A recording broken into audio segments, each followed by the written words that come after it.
All right. Hi, hello, students, and anyone else, I guess, who's viewing this on YouTube. Here it's AMSCO Vocab List 7. Let's go through this. Some excellent words this week, ones I really use a lot. Last week's words, good words, not ones I use in conversation so much. This week, tons of great ones. Great ones.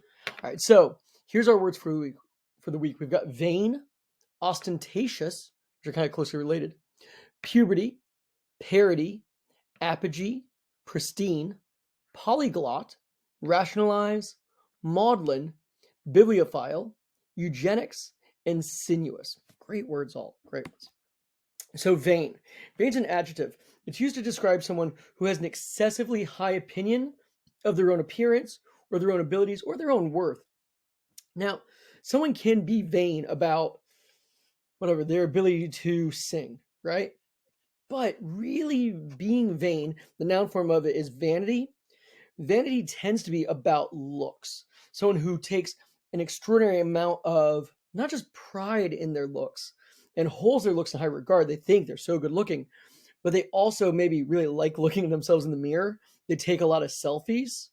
Maybe they don't even like the selfies, but they're taking a lot of them and posting them online. That's a very vain action.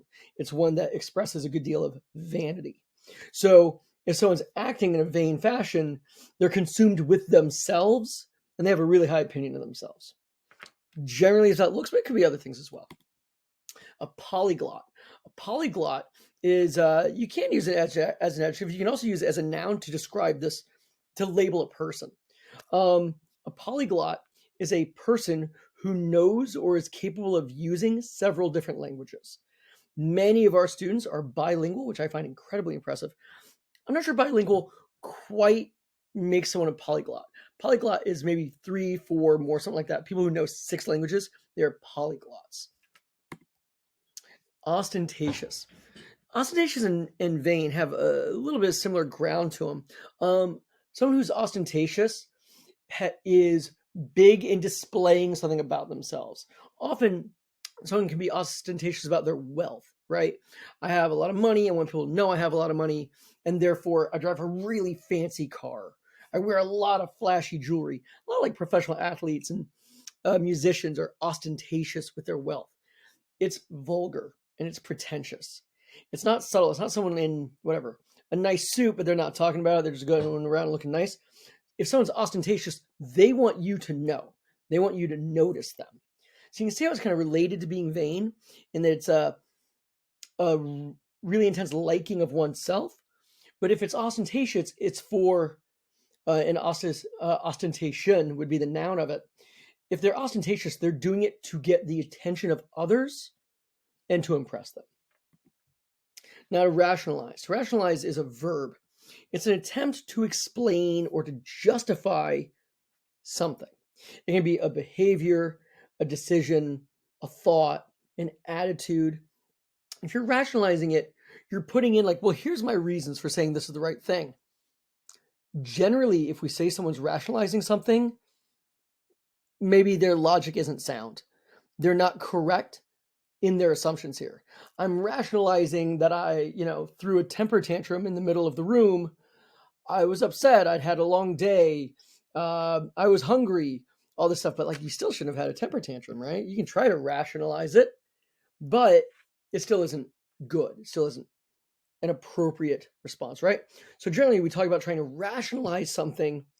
We're trying to defend something logically when maybe it's not easily defensible.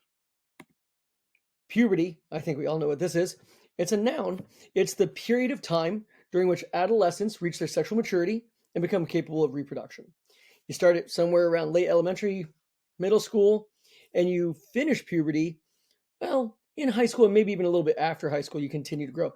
Young men continue to get the ability to grow mustaches and beards, things of that nature. Someone who's in this is pubescent. There's kind of a couple different adjectives for it. If you are in the throes of puberty, you are pubescent. That can even be used as a noun for the person, that young pubescent over there, that person who's in the throes of puberty. Maudlin. Maudlin's an adjective. Great adjective. I really like this one a lot. If someone's acting in a maudlin fashion, they're kind of overly emotional, kind of self-pitying. Oh, I'm so sad. They're really, you can even be a little bit there can be some sentimentality to it of, oh, those were the days, and kind of sad thinking about it. Tears come to your eyes. Thinking about how things used to be. Often, if someone's maudlin, it's associated with them being drunk. Maudlin and drunkenness or being inebriated can be connected to one another, but one can be maudlin without drinking. People are often maudlin. There's overly emotional, not necessarily from something negative, but maybe it's provoking a negative emotion in them. Oh, I should go back to this for just a moment. People can be maudlin, and usually it is used for a person, but like a song can be maudlin as well. A story can be maudlin, where it's overly emotional and wrought when maybe it doesn't need to be. It's intense. Maudlin's a lot. A parody is a noun. The adjective form would be parodic, Parodic. A parody is an imitation of a style of a particular movie, a particular book, a particular author. It takes their style and exaggerates it or uses it for ridiculous purposes to do something funny with it. There's lots of parody movies where they take the notes or moments of another movie and then twist it in some fashion to make fun of it. There's a lot of parody films. There's parody books, which is what you're seeing here, like making a children's book. Instead of Goodnight Moon, it's Good Morning Zoom, right? So we're taking the idea of Goodnight Moon and twisting it to make something new and, hopefully kind of funny in order to amuse our audience. Now, there's other forms of kind of humorous literatures that take something and change it up. Farce would be another one here, but we'll talk about farce another day. It's a little different. So a bibliophile. Oh man, you see behind me here? This is the one where Bowman feels a little bit called out. A bibliophile is a person who collects or has a great love of books.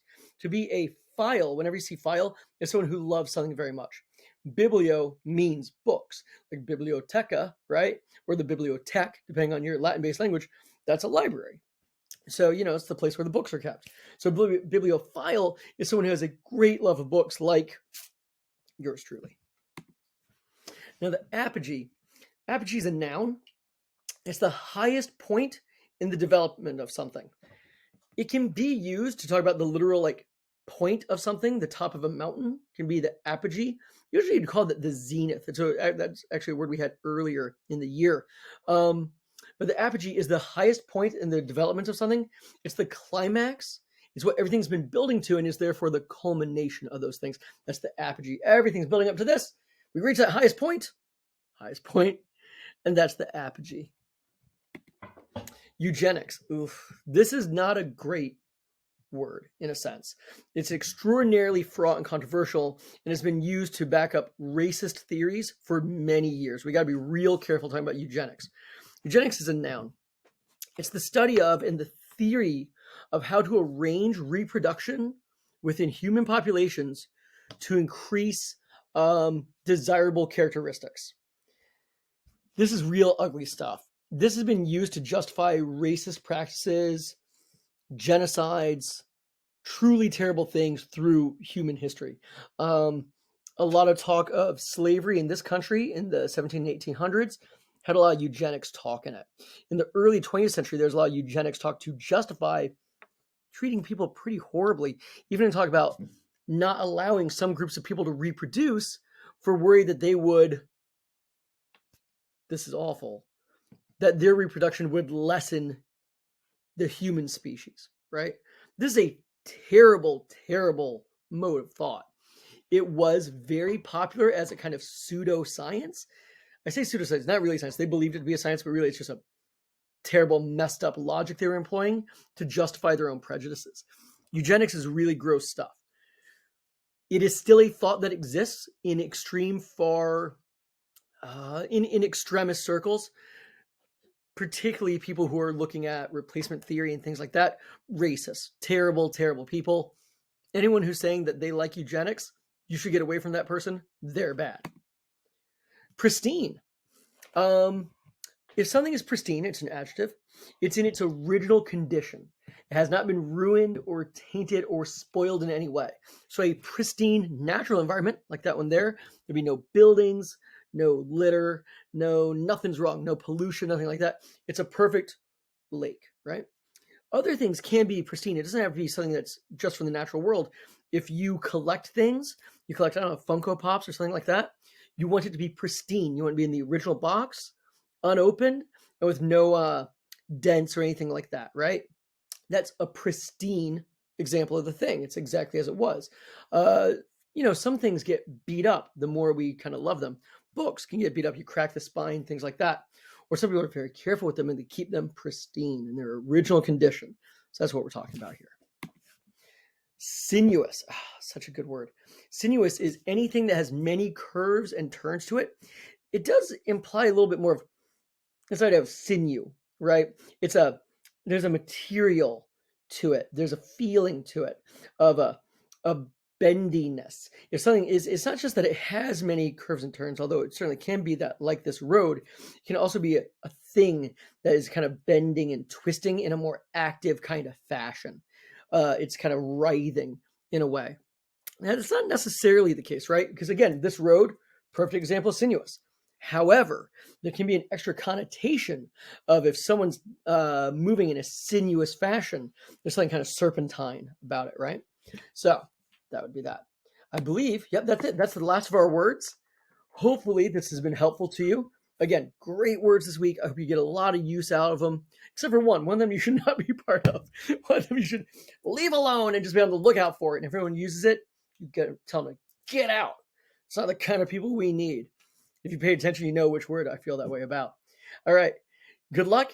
Good luck on the quiz. Have a fun time using these in the world. See ya.